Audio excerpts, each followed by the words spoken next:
Hi, I'm Daniel Lucas, and welcome to Food 101. Food, people. Let's talk about food. And today I have my special guest. She is three-time best-selling author, keynote speaker, and a spiritual transformation coach. No other than Miss Sylvia Worsham. Hi. Hi, it's great Yay! to be here with you. Welcome to Food 101, Miss Sylvia. And can you please introduce more about yourself? Well, you made such a good introduction, but yes, I'm a 3 times best-selling author. My latest book is called In Faith I Thrive, Finding Joy Through God's Master Plan. It was released last year, and it's a best-selling book on Amazon. I have been writing books for the last 4 years, but before then was a certified John Maxwell trained speaker, coach, and trainer. And then just started doing my own masterminds since 2017.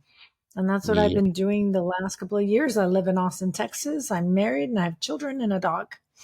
Yes, Miss Sylvia Worsham. Thank you so much for sharing your tips to the world. Thank you for sharing your knowledge and wisdom to the world. And today you are on Food 101. Let's talk about what's your absolute all-time favorite food or dish. Like I told you prior to the interview, I'm Mexican. I'm full-blooded Mexican. And the dish growing up that I loved that my mother would make me for my birthday, because she would ask us, what do you want me to make you for your birthday? That was our tradition. And I would request sopes. My mother's from Mexico City. My father was from Monterrey.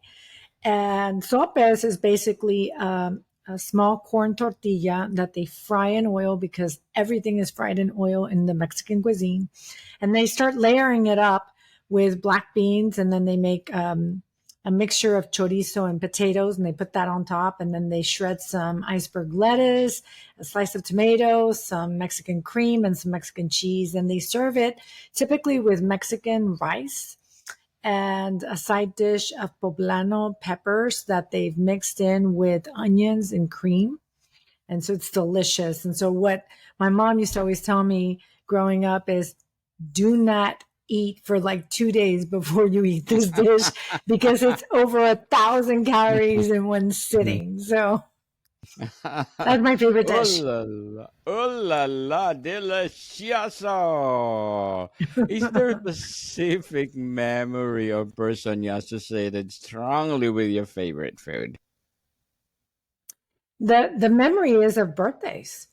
You know, the Yes. birthdays growing up, that it was the dish I always requested. It was either that, and now as an older woman, my husband will make me my steak, my New York strip steak, for dinner. And for dessert, my birthday cake is my absolute favorite, strawberry shortcake. Yes. Oh la And he la. makes I it. love it. Oh, So homemade. it's Awesome. homemade.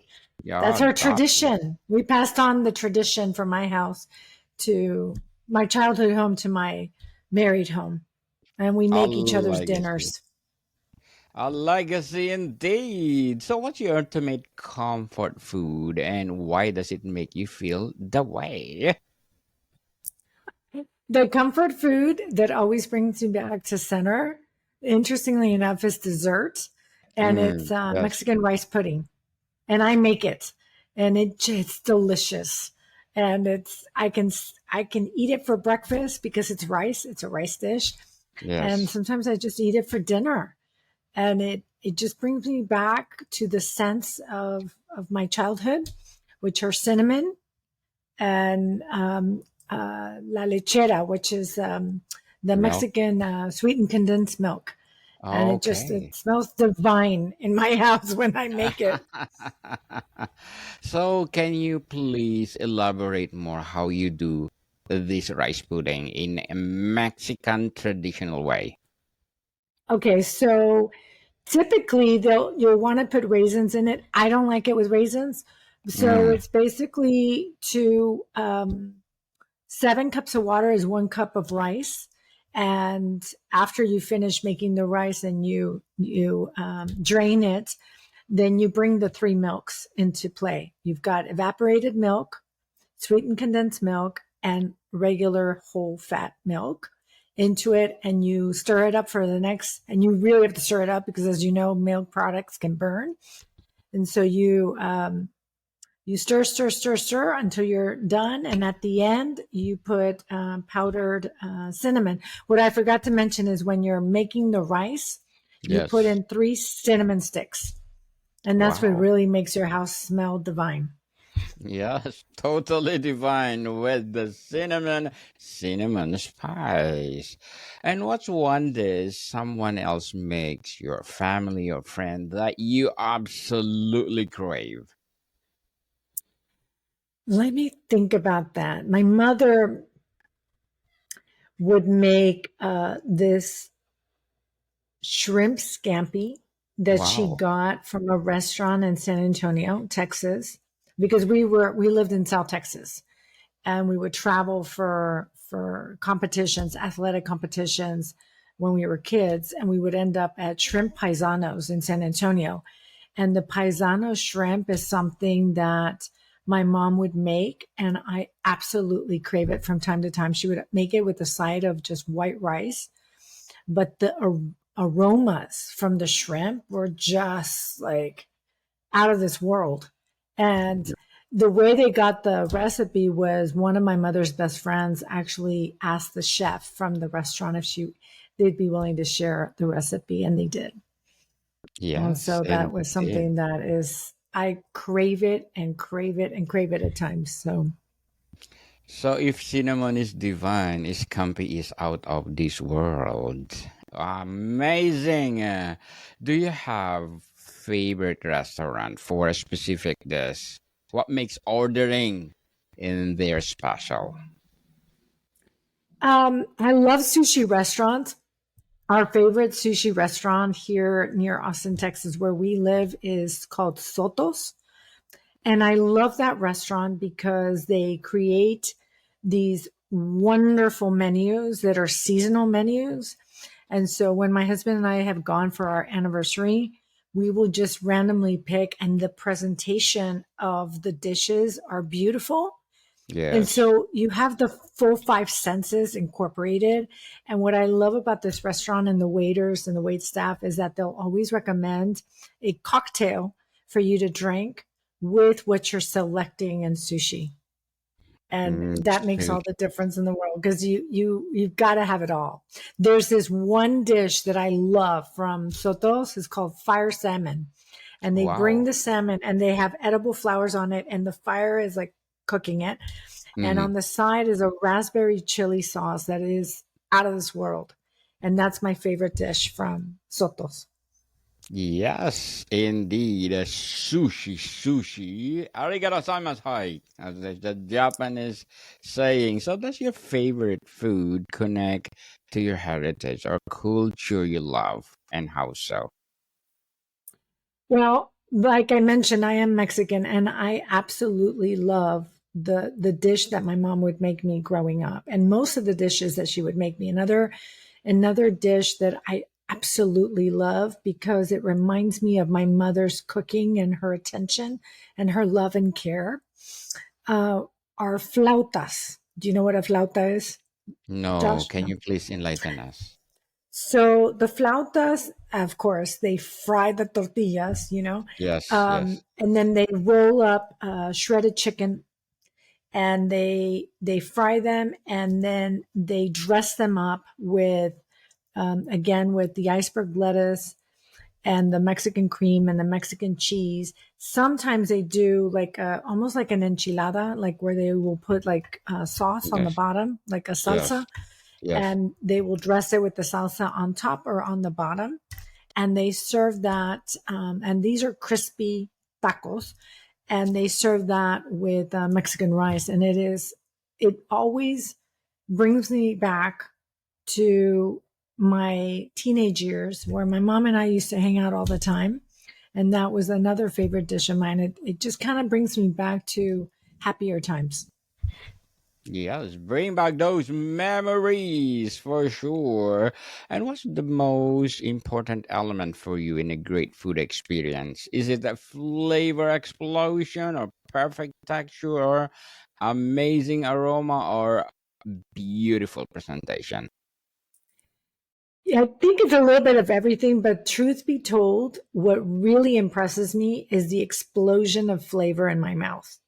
If Yes. I taste something and just I can sense it from all my five senses are engaged when I have explosion in my mouth. And one of the things that I remember from my time I lived in France was the pain au chocolat, which is Mm. on every corner that you visit in France. And the explosion at precisely the right moment that that chocolate, once it touches your tongue, and there's nothing like it, that crispiness of the croissant and Yeah. just the, oh, I don't know, that bread is divine too. I mean, I dream about it sometimes. Let's go to France and eat that croissant.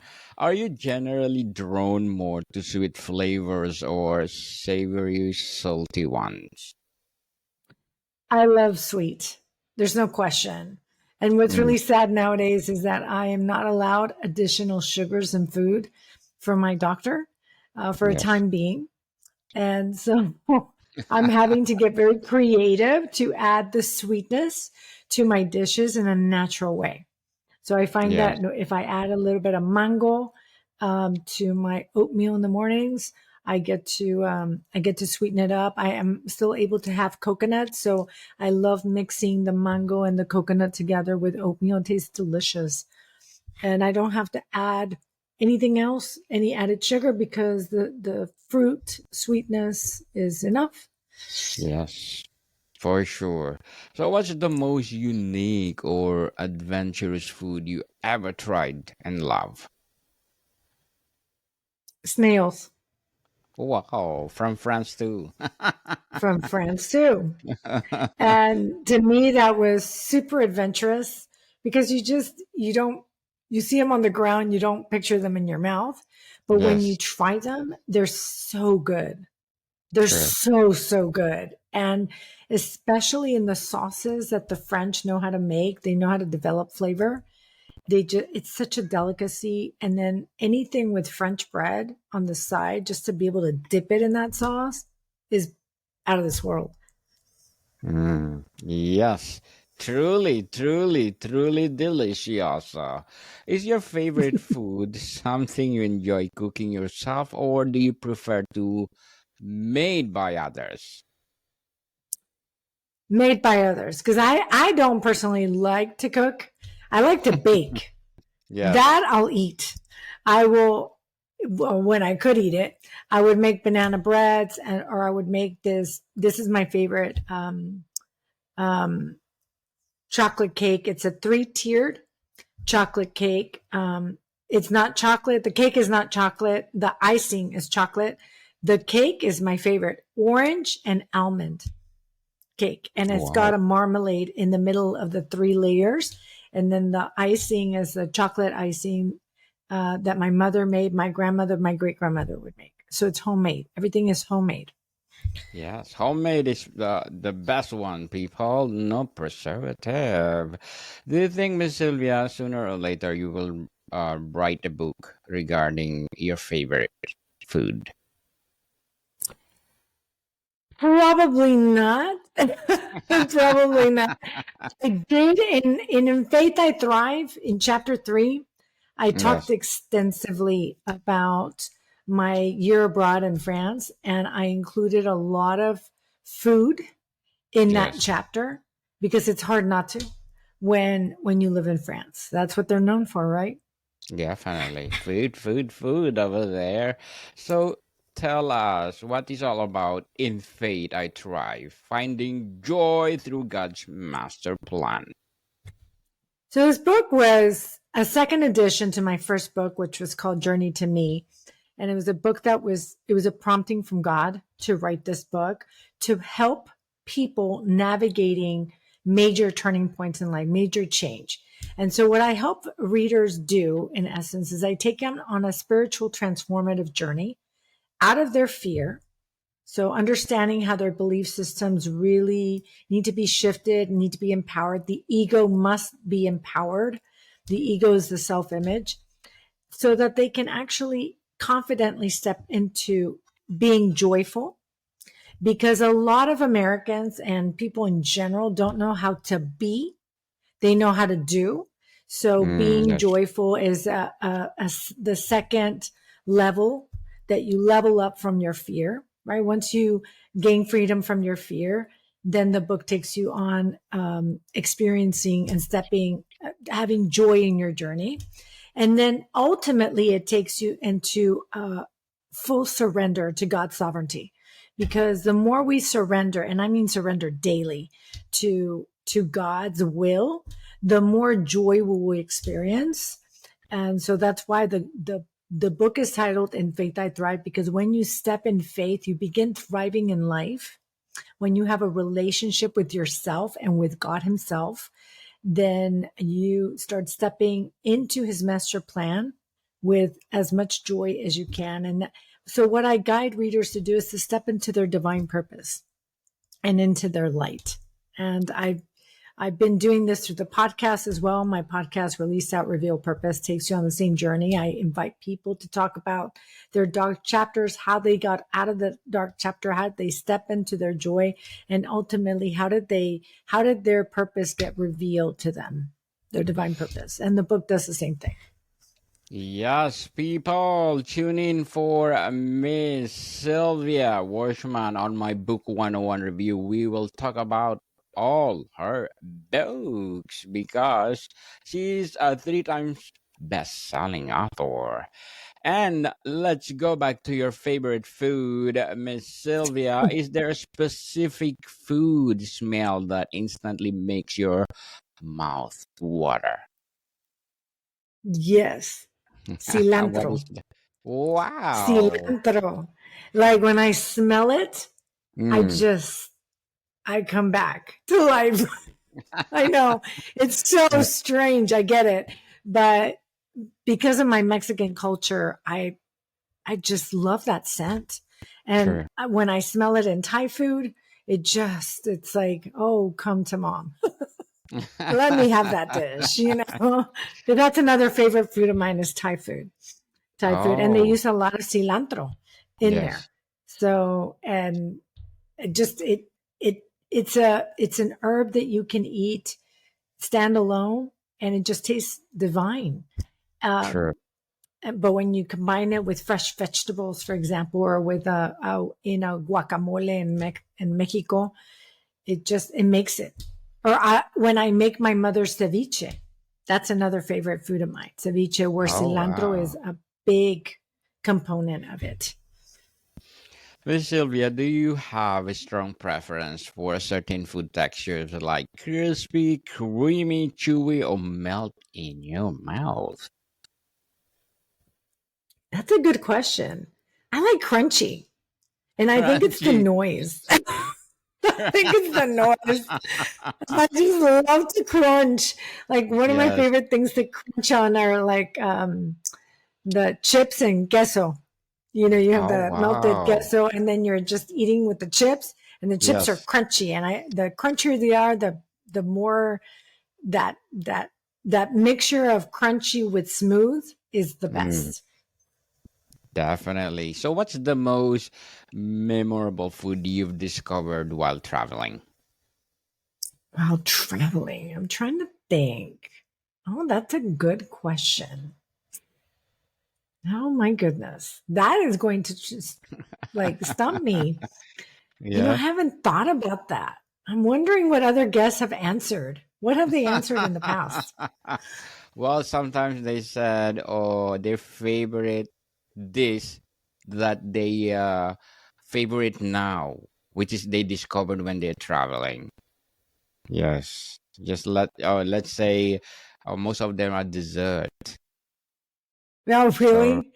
yes. Um, I'm just like in Mexico. Let me see if I remember in Italy or Spain when I traveled there. I mean, the Panacotta. chocolate in Switzerland, the Oh chocolate in my Switzerland was something goodness. you can't ever forget. The first time you put a bar of chocolate, like true Swiss chocolate in your mouth, you don't want to ever go back to anything else. Like nothing else can compare to it. I'm really trying to think of an actual dish, but in France there were so many dishes, it's hard to pick. True. Um, one of the things I did love one of the dishes I did discover were the mussels with pommes frites. So the mussels with potato French fries. Yes, French That fries. dish is also very homey, and I love that combination because I would never think of that combination. I never would think seafood with French fries, but the French would, and it's a very good dish. And I did discover it when I lived in France, and I really loved it, and I brought it back because I make a mussels dish that my family loves, and I don't make it with the French fries. I may have to try that. Try it. Try it. So, Miss Sylvia, as being a three times best-selling author, keynote speaker, and spiritual transformation coach, what are your short-term and long-term goals? My long-term goal is to continue with my podcast, Released Out, Reveal Purpose. I've actually stepped into a role at my church here in Austin, Texas as a coach.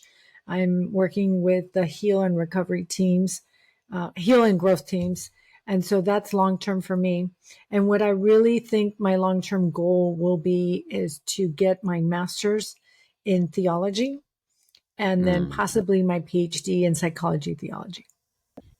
Good luck to your goals, Miss Sylvia. I'm looking forward for more success, and I'm looking forward for our episode on Book 101 review. So, what would you piece of advice for those people out there want to be like you? If you want to write a book and publish a book, here's what you need to do. You need to set a big, bold goal that you are going to do it. You need to find a place in your home. And every day, whether you feel like it or not, you write. Just write. And if you can't think of anything to write, do what Julia Cameron tells her readers to do in her very famous book, The Artist's Way, is to write the following sentence. I don't know what to write. I don't know what to write. And the first time you do it for the first 3 pages, by the next time you sit down, you will write something, believe me. so that's my advice for first time authors. And I just say go for it because the truth is you only have one life and you True. gotta suck the marrow out of it. So go for it. Nothing to And it's lose, everything to not, gain.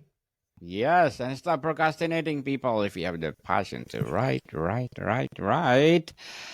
and share your talents to the world. So, Miss Sylvia, before we wrap up our discussion for today, I'm inviting you to please do listen to one of my my podcast supposed to be, but all my podcasts are not ready for my slides because my abstract essay is in fourth season, and my abstract poetry in its second season, and my well, just while I'm sharing the screen, and my book 101 review in fifth season, comedy 101 in second season, and my food 101 in fifth season too, geography 101 in fourth season, and my baby podcast law 101 and mental health 101 love letters in third season, and my movie 101 review and music 101 in fourth season, and science 101 and sex 101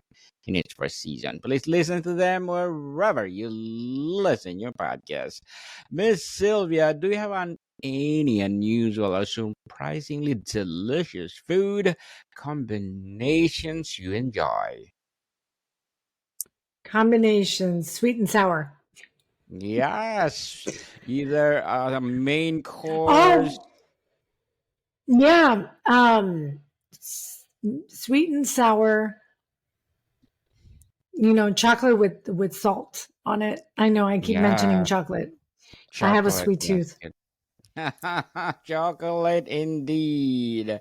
Miss Sylvia Worsham, thank you so much for sharing your favorite food to the world and hoping for more and more food to come to discover. So, can you please invite our listeners to support your books, your advocacy, your coaching, or your favorite food that they want to, try? Well, favorite food, um, like I said, rice pudding.